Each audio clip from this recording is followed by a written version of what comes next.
Hey, I'm Matthew from Everyamp. I've been struggling with a smell coming from the air conditioner in my Model Y for months now. The usual fixes didn't work on it, but I'm confident that Tesla has finally resolved it.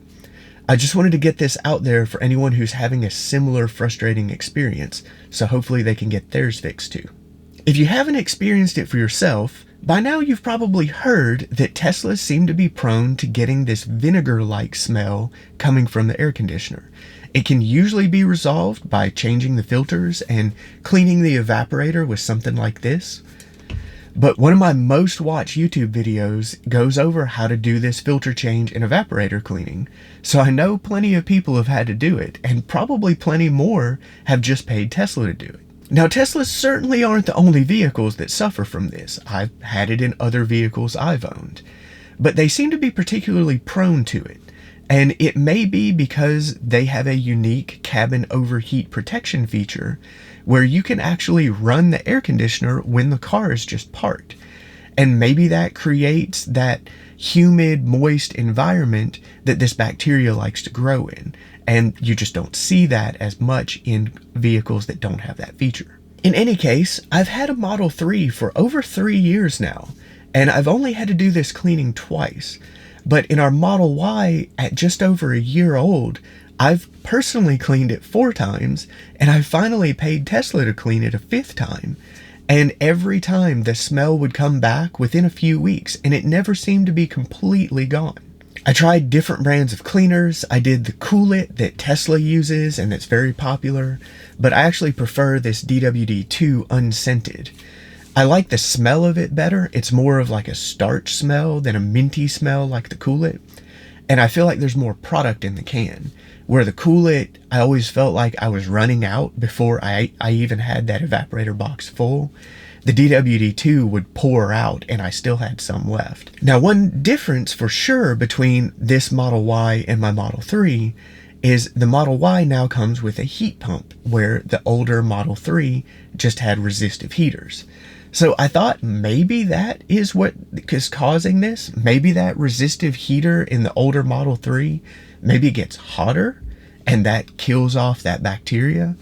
But I wasn't seeing, widespread where people were having this issue. So maybe not. I had also noticed that the Model Y's air conditioner was louder than the Model 3's. It kind of made this hissing noise, particularly when it was switching from slightly cooling the cabin to slightly warming it. So this is what it sounded like.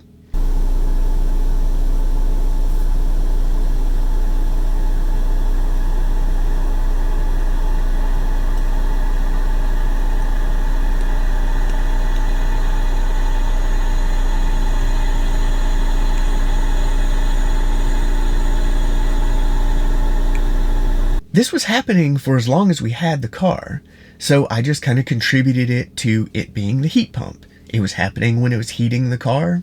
Made sense, right? But I did start noticing that it was getting louder over time, so that kind of made me suspicious of it. So I made this video to send to Tesla.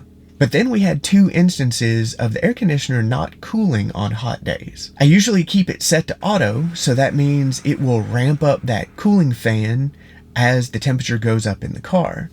And what happened is we were driving down the road in both instances, and I started noticing that fan getting louder and louder, and that the air coming out of the air conditioner was really not cool at all. In both cases, it worked fine the next time we got in the car, but it was time to send it in for service. So I sent them that video of the hissing noise, and they also asked for the dates and times of those events where it wasn't cooling so they could look through the logs.